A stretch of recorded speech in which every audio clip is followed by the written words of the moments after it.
Hello my dear students, stop scrolling. అవును, కరెక్టే. So exams దగ్గరకొచ్చేసినాయి గదా అని యూట్యూబ్‌లో మనకి ఇంపార్టెంట్ క్వెషన్స్ లేకపోతే last minute revision or else motivation ఇట్లాంటి వీటన్నిటి కోసం వెతకడం ఆపేయండి. బికాస్ మనకి pre final exams already start అయిపోయాయి చాలా స్కూల్స్‌లో. అండ్ అలాగే ఇంకో 2, 3 రోజుల్లో చూస్తుండగానే అవయిపోతాయి. అవయిపోయిన తర్వాత తిప్పి తిప్పి కొడితే మహా అంటే 2 వారాలు గూడా లేదు మనకి ఫైనల్ ఎగ్జామ్స్ రాయడానికి. కానీ మన చేతిలో టైం లేదు. టైం అయిపోయింది. కానీ మనం ఫైట్ చేయాల్సిన బ్యాటిల్ ఇంకా అట్లాగే ఉంది. మనం ఎంత ప్రిపేర్డ్‌గా ఉన్నాము? అండ్ గైస్, నేనిదేదో మోటివేషన్ కోసం ఇవ్వడం కోసం ఈ వీడియో చేయట్లేదు. మీకు ఒక లాస్ట్ వార్నింగ్ అండ్ ఒక లాస్ట్ ఆపర్చునిటీ మీ అందరికి రిమైండ్ చేయడానికి ఈ వీడియో చేస్తున్నా. సో, ఈ వీడియోని స్కిప్ చేస్తే లాస్ట్‌లో రిగ్రెట్ అయ్యేది మీరే. సో, నా స్టూడెంట్స్ ఎవరు అట్లా రిగ్రెట్ అవ్వొద్దు అని నేను మళ్ళీ మళ్ళీ చెప్తున్నాను. సో, ఒక్కసారి ఆగి పూర్తిగా వినండి నేనేం చెప్తున్నానో. సో, విషయం ఏంటంటే మనకి ప్రీ ఫైనల్స్ స్టార్ట్ అయిన తర్వాత ఫైనల్స్‌కి 2 వారాలు టైముంది. Hardly 10-12 days టైమొస్తుంది. ఈ టైమ్‌ని ఎట్లా యుటిలైజ్ చేసుకుందాం అనుకుంటున్నారు? బికాజ్ నేను ఇందాక ఒక వన్ షాట్ సెషన్ తీసుకుంటున్నా. యాక్చువల్లీ ఈ టైమ్‌లో వన్ షాట్స్ తీసుకోవద్దు. కాకపోతే స్టూడెంట్స్ రిక్వెస్ట్ చేశారు కాబట్టి వన్ షాట్ తీసుకుంటుంటే, సో, ఆహ్, నాకొచ్చిన కామెంట్స్ స్టూడెంట్స్ డౌట్స్ చూస్తే నాకు నిజంగా ఒక డౌట్ కూడా కాదు, భయమైంది. ఎందుకంటే ఈ టైమ్‌లో ఇలాంటి డౌట్స్ అడుగుతున్నారని. Electric current session one shot తీసుకుంటుంటే అమ్మీటర్ దేనికి పనికొస్తది? వోల్ట్‌మీటర్ దేనికి పనికొస్తది? ఎలక్ట్రిక్ కరెంట్ డెఫినిషన్ ఏంటి? ఓమ్స్ లాకి సర్క్యూట్ డయాగ్రామ్ రాయాలా? వద్దా? ఇలాంటి క్వెషన్స్ అడుగుతున్నారు. సో, ఇది ఎలక్ట్రిక్ కరెంట్ చాప్టర్ పరిస్థితి మాత్రమే గాదు. మిగిలిన అన్ని సబ్జెక్ట్స్‌లో అన్ని చాప్టర్స్ ఇలాగే ఉంది. సో, వీటన్నిటికి గల కారణం ఏంటంటే మీరు మన ఎగ్జామ్స్‌కి సీరియస్‌గా లేకపోవడం. అందుకోసమే మళ్ళీ ఈ సీరియస్‌నెస్ అంటే ఈ ఎగ్జామ్స్ ఇంపార్టెన్స్‌ని ఒకసారి చెప్పి, మీరెక్కడెక్కడ మిస్ అవుతున్నారు, ఏమేం తప్పులు చేస్తున్నారు వాటన్నిటిని ఒకసారి లిస్ట్ డౌన్ ఇవ్వడానికి వచ్చిన. సో, మీరందరూ చేసే మీకు తెలీదు ఈ మిస్టేక్స్ చేస్తున్నాను. అసలు ఇది మిస్టేక్ అని కూడా చాలా మందికి తెలీదు. ఏంటి చెప్పాలా?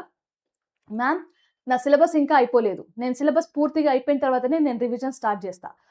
అని కూర్చుంటారు. ఆ సిలబస్ ఓడవదు, మీ రివిజన్ స్టార్ట్ కాదు. సో, దీనివల్ల మార్కులు పోతాయి. ఇంకొకటి మనకి ఈ లాస్ట్ చాప్టర్‌లో అంటే ఇప్పుడు ఈ లాస్ట్ టైమ్‌లో ఎవరో వచ్చి చెప్పిండ్రు. నీ ఫ్రెండో లేకపోతే యూట్యూబ్‌లో ఏదో టీచరో, నాన్న పలానా చాప్టర్ హై వెయిటేజ్ చాప్టర్ దాంట్లో నుంచి ఈ క్వెషన్స్ వస్తాయని. కానీ కట్ చేస్తే నువ్వు ఆ చాప్టర్ ఇప్పటివరకు చదవలేదు. ఆ చాప్టర్‌లో ఏమేం కాన్సెప్ట్‌లు ఉన్నాయో నీకు తెలీదు. కేవలం ఆ టీచరో లేకపోతే మీ ఫ్రెండో చెప్పిండని ఆ చాప్టర్‌ని ఇప్పుడు చదువుతూ కూర్చుంటావు. అది కూడా కరెక్ట్ కాదు. ఈ టైమ్‌లో కొత్త చాప్టర్‌లు చదవడం అస్సలు మంచిది కాదు. ఇంకొకటి, మంచిగా కూర్చొని చాలా మోటివేషన్‌తో ఎవరిదో వీడియో విని, ఎవరిదో మాటలు విని ఆహ్, మీ టైమ్ టేబుల్ యేసుకుంటారు. షెడ్యూల్ యేసుకుంటారు. ఒక రోజులో ఏం చేయాలి అని. కానీ ఒక్కరోజు, 2 రోజులు అంతకు మించి అది ఫాలో అవ్వరు. అది అక్కడ కూడా వేస్టే. ఇంకొకటి, నేను చదువుతున్నాను అని ఆలోచిస్తూ ఫోన్ చేతిలో పెట్టుకుంటారు. ఓ చేతిలో ఫోను, ఓ చేతిలో బుక్ పట్టుకుంటారు. అది ఎప్పటికి కూడా ప్రొడక్టివిటీ ఉండదు. సో, ఇవన్నీ మిస్టేక్స్ చేస్తూ కూడా ఇవి మిస్టేక్స్ అని తెలీదు అన్న స్టూడెంట్స్ చాలా మందున్నారు. సో, ఒక్కటే చెప్పాలనుకుంటున్నా నాన్న, ఈ టైంలో అన్నీ చదవాలని అత్యాశకు పోకండి. ఈ టైంలో ఏది అవసరమో, ఏది రైటో అది మాత్రమే చదవండి. అది మాత్రమే ఇప్పుడు మిమ్మల్ని ఎంతో కొంత గట్టెక్కిస్తది. అండ్ ఇంకొక విషయం, ఏం చేయాలి మ్యామ్? మరి ఇందాక ఇవన్నీ చేయొద్దు అని చెప్పారు. అవన్నీ పక్కన పెట్టేస్తాం. సరే, మరి ఏం చేయాలి?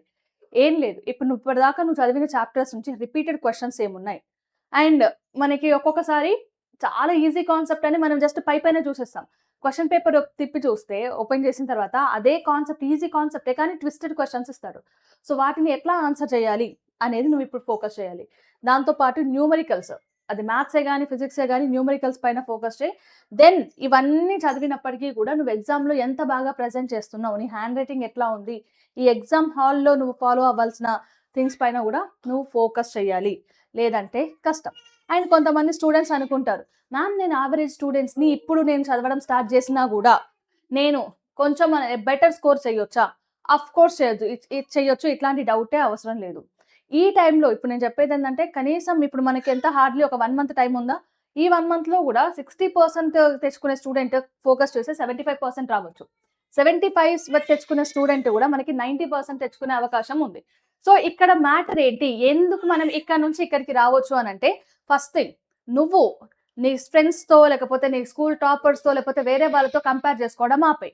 ఇంకొకటి, ఓవర్ థింకింగ్. నేను ఇవన్నీ చేయగలనా? నాకేమొస్తది? ఒకవేళ ఇలా గాకుండా ఇలా జరిగుంటే ఏమైతది? నేను చదవని చాప్టర్ నుంచి క్వెషన్స్ వస్తే ఏమైతాయి?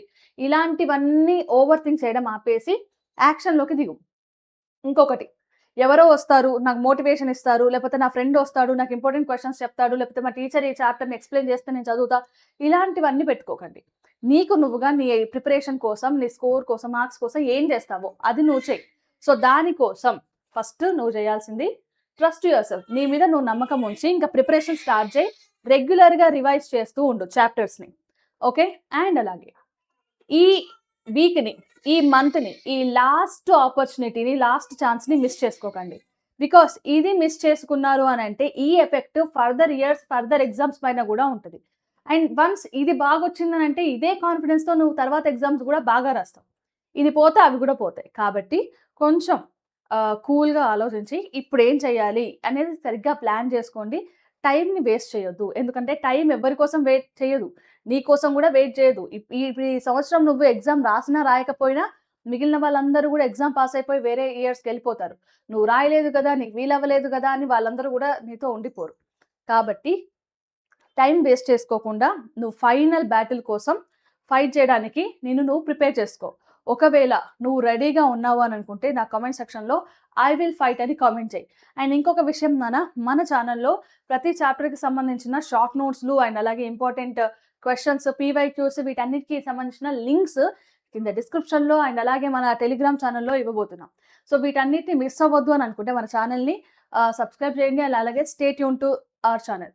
సో ఇప్పటికైనా మీరు కొంచెం ఫోకస్డ్‌గా అండ్ సీరియస్‌గా ప్రిపరేషన్ స్టార్ట్ చేస్తారు. అండ్ అలాగే మీ మిస్టేక్స్ నుంచి నేర్చుకుంటారని అనుకుంటున్నాను.